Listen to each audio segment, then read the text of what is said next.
Why is the feeling so central to what you're saying, and how is it important to talk to people about the feeling? Why is the feeling at a much higher frequency and much more central to this understanding?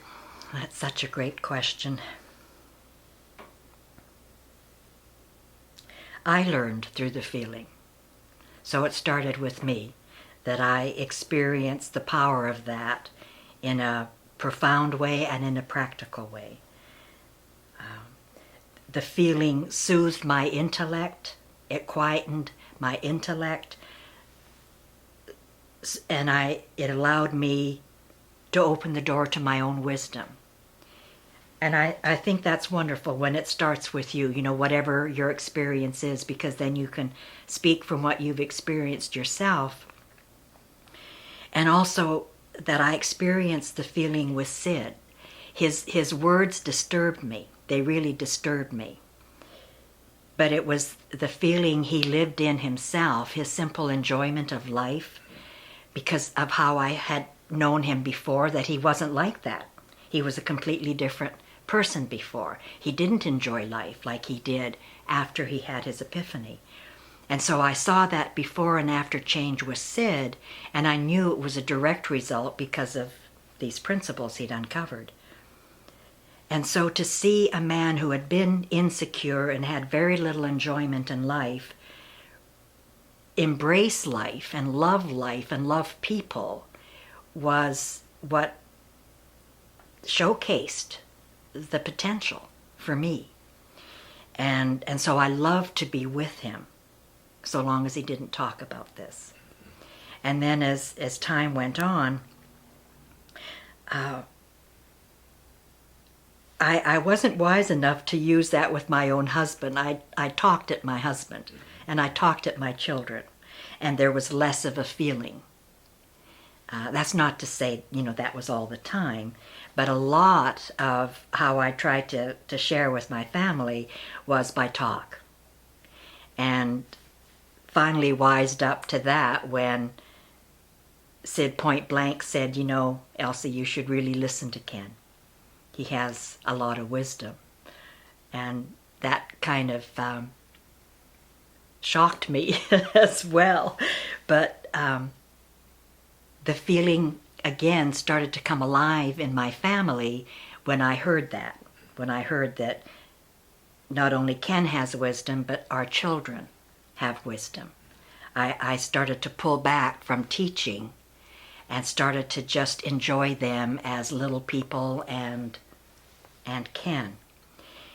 As I started to get clients and work with other people, I could see the same thing would happen, that sometimes their intellect couldn't come to terms, couldn't hear what was being said, but I could see the feeling that I was coming from attracted their true nature. And I felt that the first time when you and Roger had Sid and I down to the university.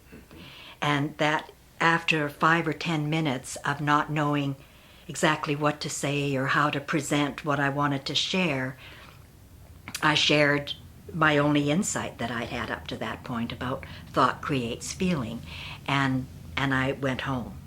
And that feeling came out of me, and it stilled this audience of 70 or 75 people. And so that was the first time I noticed that feeling not only stilled my intellect and allowed me to talk from inside, but it stilled the audience. And I felt in that audience that quiet, that there's a quiet that comes when people are listening. That was my first really solid experience of that. I felt their attention. I felt them quiet. So I saw what the feeling did there. And just on and on over the years, if I've had clients that have really struggled with one thing or another, a really traumatic experience, oftentimes they're so overwrought that they can't hear. They just can't hear. But they can still feel. And what they're feeling is their true nature. And so it's I know it may sound hokey, but it's like that non-verbal communication that happens from from your inner self to their inner self. And that really is where change has its seeds. That was excellent. Now I'm going to feed back what I heard Okay.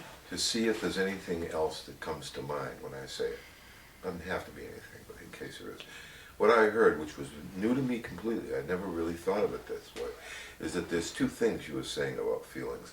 One is it's the most visible form of understanding. Like feeling is the first thing that you see changing in you. I got that. I never Yeah. thought of it that way.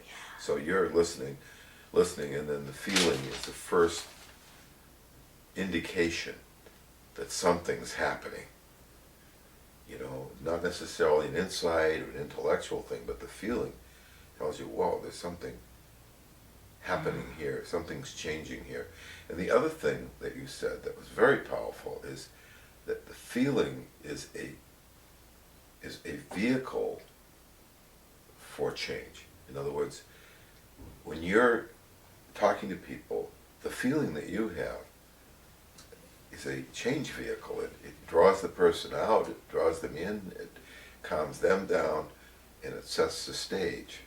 So it's an active thing. It's almost like an inoculation, Yes. as you used earlier. Yes. So I heard you saying both of those, which are, you know, really a nice way of looking at feelings.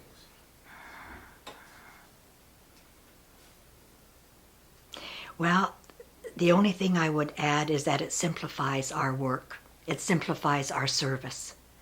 That we don't have to do as much. We don't have to talk as much. You know, there's